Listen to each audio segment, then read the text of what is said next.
हाय दोस्तों। आज मैं तुम्हें वह रात की पूरी कहानी सुनाने जा रही हूँ जो मेरे शरीर में अभी भी गूंज रही है। वो रात जब मैं दिल्ली से अपने गांव लौटी थी अजय के साथ। वो मेरा पति जो सॉफ्टवेयर इंजीनियर है, हमेशा लैपटॉप में डूबा रहता है। लेकिन उस दिन वह अपने पुराने दोस्त से मिलने निकल गया और रात 11 बजे भी नहीं लौटा। मैं कमरे में अकेली लेटी थी। साड़ी का पल्लू थोड़ा सरक गया था। हवा में गर्मी थी और मेरे शरीर में एक अजीब सी बेचैनी, जैसे कोई अनजाना स्पर्श मांग रहा हो। तभी दरवाजे पर हल्की दस्तक हुई। मैंने सोचा शायद अजय है, लेकिन दरवाजा खुला तो सामने मेरे ससुर जी थे। वो मुस्कुराए और बोले, बेटी, तुम्हारा चेहरा देखकर लगता है सफर ने थका दिया है। सिर दर्द तो नहीं हो रहा? मैंने हल्के से हामी भरी। वो कमरे में आए और बिस्तर के किनारे बैठ गए। उनकी आवाज इतनी नरम थी जैसे कोई पुरानी याद छू रही हो। चलो, मैं मालिश कर दूं। पुराने जमाने में तो ऐसे ही होता था। कोई शर्म नहीं। मैंने कुछ नहीं कहा, बस पलट गई। उनकी उंगलियां मेरे कंधों पर रखी, धीरे धीरे दबाने लगीं। हर दबाव में नाक से निकलने वाली आवाज के साथ एक गर्म लहर दौड़ रही थी। दोस्तों, अगर ये स्टोरी आपको अच्छी लगी है तो सबसे पहले वीडियो को लाइक करें और चैनल को सब्सक्राइब करें। और जो सब्सक्राइब करेगा उसे मैं रात को कॉल करूंगी, तो जल्दी से चैनल को सब्सक्राइब कर लें। चलिए, अब स्टोरी शुरू करते हैं। अरे, तुम्हारा कंधा कितना सख्त है, जैसे सालों से किसी ने छुआ ही नहीं। वो हंसते हुए बोले। मैंने आंखें बंद कर लीं। उनकी हथेलियां मेरी पीठ पर सरक रही थीं। साड़ी का ब्लाउज थोड़ा ऊपर चढ़ गया था। वो बोले, बेटी, नीचे तक दर्द है क्या? अगर हो तो बोलो, मैं अच्छे से दबा दूंगा। मेरी सांसें तेज हो गईं। मैंने कहा, हाँ, थोड़ा नीचे। उनकी उंगलियां मेरी कमर पर पहुंची, धीरे धीरे गोल गोल घुमाने लगीं। तुम्हारी कमर तो इतनी नरम है जैसे रेशम। उनकी सांस मेरे कान के पास थी। मैंने खुद को रोकने की कोशिश की, लेकिन शरीर बेकाबू हो रहा था। अब तो पेट भी दबाना पड़ता है। आजकल की लड़कियां इतना काम करती हैं, सब टेंशन पीठ में आ जाता है। उनकी हथेलियां मेरे पेट पर रखी, हल्के हल्के दबाते हुए नीचे की तरफ सरक रही थीं। मेरी साड़ी का पल्लू पूरी तरह गिर चुका था। मैंने आंखें खोली तो देखा वो मुझे घूर रहे थे। तुम्हारी आंखें कितनी गहरी हैं, जैसे कोई राज छुपा हो। वो मुस्कुराए। मैंने कुछ नहीं कहा। उनकी उंगलियां अब मेरी जांघों पर थीं। यहां भी दर्द है ना? चलो, मैं ठीक कर दूं। वो धीरे धीरे ऊपर की तरफ बढ़ रहे थे। मेरी सांसें रुक रही थीं। तभी बाहर से बाइक की आवाज आई, अजय की। वो चौंक गए, उठे और बोले, अरे, अजय आ गया, मैं जाता हूं। और चले गए। मैं वहीं लेटी रही, दिल धड़क रहा था। वह रात मेरे लिए खत्म नहीं हुई थी। अगले दिन सुबह जब मैं उठी तो ससुर जी ने मुझे चाय दी और बोले, कल रात अच्छी नींद आई? मैंने शर्माते हुए कहा, हाँ, बहुत अच्छी। वो मुस्कुराए, अगर कभी फिर दर्द हो तो बुला लेना। मैंने कुछ नहीं कहा, बस दिल में एक सवाल था। क्या वो जानते थे कि मेरी बेचैनी सिर्फ दर्द की नहीं थी? क्या वो भी महसूस कर रहे थे? वो दिन बीतते गए, लेकिन हर शाम जब अजय ऑफिस से लौटता, मैं सोचती, क्या आज रात फिर वो आएंगे? क्या फिर वो मेरे कंधों पर हाथ रखेंगे? क्या फिर वो मेरी कमर को ऐसे दबाएंगे जैसे कोई गुप्त वादा हो रहा हो? मैंने खुद से कहा, रिया, ये गलत है, ये तुम्हारा ससुर है। लेकिन फिर भी जब वो घर में होते, उनकी नजरें मुझ पर टिक जातीं तो मेरी सांसें थम जातीं। एक शाम मैं किचन में थी। साड़ी का पल्लू मेरे कंधे से सरक रहा था। वो पीछे से आए और बोले, बेटी, आज फिर थकी लगती हो? मैंने मुड़कर देखा। उनकी आंखों में वही गर्माहट थी। मैंने कहा, हाँ, थोड़ी सी। वो बोले, चलो मैं मदद कर दूं, और मेरे पीछे खड़े हो गए। उनकी हथेलियां मेरे कंधों पर फिर से थीं। इस बार वो और धीरे दबा रहे थे, जैसे हर दबाव में कोई कहानी लिख रहे हों। तुम्हारी त्वचा कितनी मुलायम है, जैसे कोई फूल हो। मैंने कुछ नहीं कहा, बस अपनी सांसें संभाल रही थी। उनकी उंगलियां मेरी गर्दन पर सरकीं, फिर धीरे से मेरे बालों में उलझीं। तुम्हारे बाल भी कितने सुंदर हैं, जैसे रेशम की लहरें। मैंने आंखें बंद कर लीं। उनकी सांसें मेरी गर्दन पर पड़ रही थीं, गर्म और भारी। वो बोले, बेटी, अगर तुम्हें अच्छा लगे तो मैं रोज कर सकता हूं। मैंने कहा, नहीं, नहीं, ये ठीक नहीं है। लेकिन मेरी आवाज कांप रही थी। वो हंस पड़े, अरे, शर्माती हो क्या? मैं तो बस मदद कर रहा हूं। उनकी हथेलियां अब मेरी बाहों पर थीं, धीरे धीरे ऊपर नीचे सरक रही थीं, जैसे कोई नदी बह रही हो। मैंने खुद को रोकने की कोशिश की, लेकिन मेरी जांघें कांप रही थीं। दोस्तों, अगर ये स्टोरी आपको अच्छी लगी है तो सबसे पहले वीडियो को लाइक करें और चैनल को सब्सक्राइब करें। चलिए स्टोरी शुरू करते हैं। वो बोले, तुम्हारी सांसें तेज हो रही हैं, क्या दर्द ज्यादा है? मैंने कहा, नहीं, बस गर्मी है। वो बोले, तो चलो मैं ठंडक दे दूं। और उनकी उंगलियां मेरी कमर पर फिर से पहुंची। इस बार वो और गहराई तक दबा रहे थे, जैसे कोई छुपा हुआ तार छेड़ रहे हों। मैंने कहा, बस कर दीजिए। वो बोले, अभी तो शुरुआत है बेटी, अभी तो बहुत कुछ बाकी है। तभी अजय की आवाज आई, रिया, चाय मिली? मैंने झटके से खुद को अलग किया।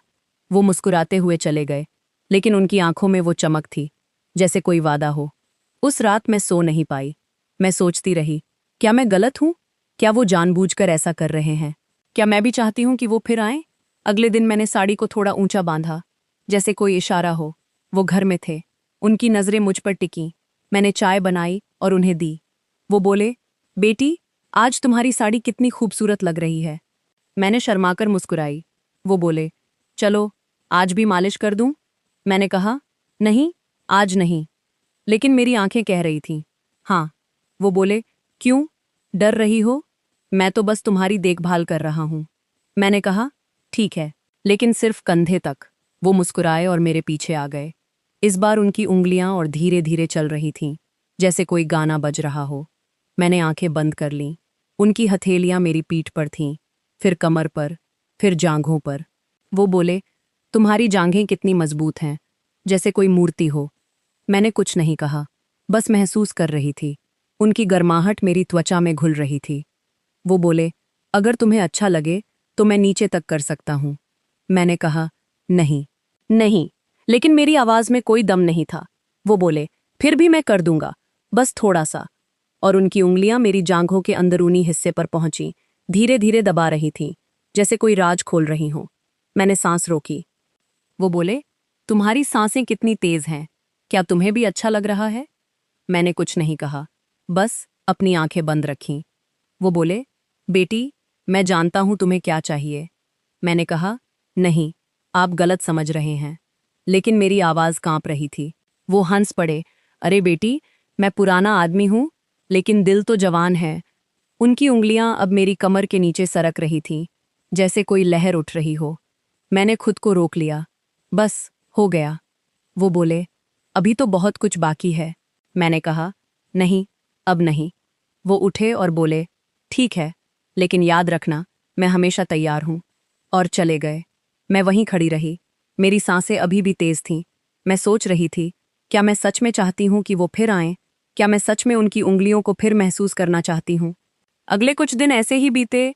हर बार वो कोई बहाना बनाकर मेरे पास आ जाते। कभी चाय देते, कभी पानी, और हर बार उनकी नज़रें मेरे शरीर पर टिक जाती। मैं भी अब उनकी नज़रों से बचने की कोशिश नहीं करती थी। मैं साड़ी को थोड़ा ढीला रखती, जैसे कोई इशारा हो।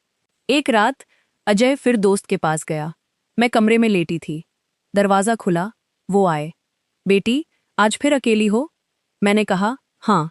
वो बोले, तो चलो आज पूरी मालिश कर दूं। मैंने कहा, नहीं, आज नहीं। लेकिन वो मेरे पास आ गए। उनकी हथेलियां मेरे कंधों पर थीं, फिर पीठ पर, फिर कमर पर, फिर जांघों पर।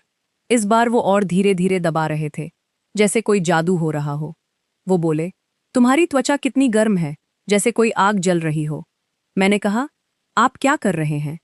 वो बोले, बस तुम्हें आराम दे रहा हूं। उनकी उंगलियां अब मेरी जांघों के बीच में थीं, धीरे धीरे दबा रही थीं। मैंने सांस रोकी। वो बोले, तुम्हारी सांसें कितनी तेज हैं, क्या तुम्हें भी अच्छा लग रहा है? मैंने कहा, नहीं।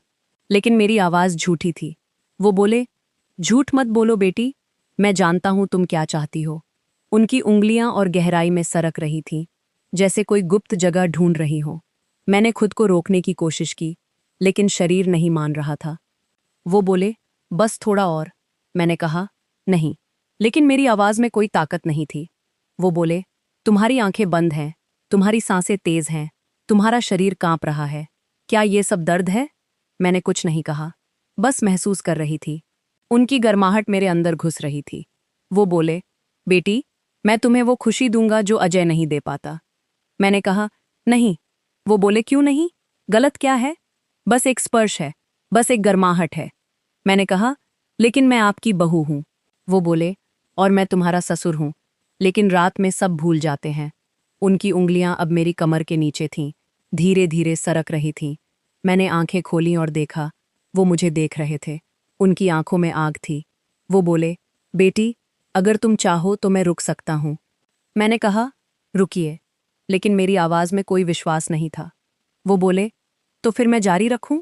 मैंने कुछ नहीं कहा, बस अपनी सांसें संभाल रही थी। उनकी उंगलियां अब मेरी त्वचा पर नाच रही थी, जैसे कोई गाना बज रहा हो। मैंने खुद को छोड़ दिया, उनकी गर्माहट में डूब गई।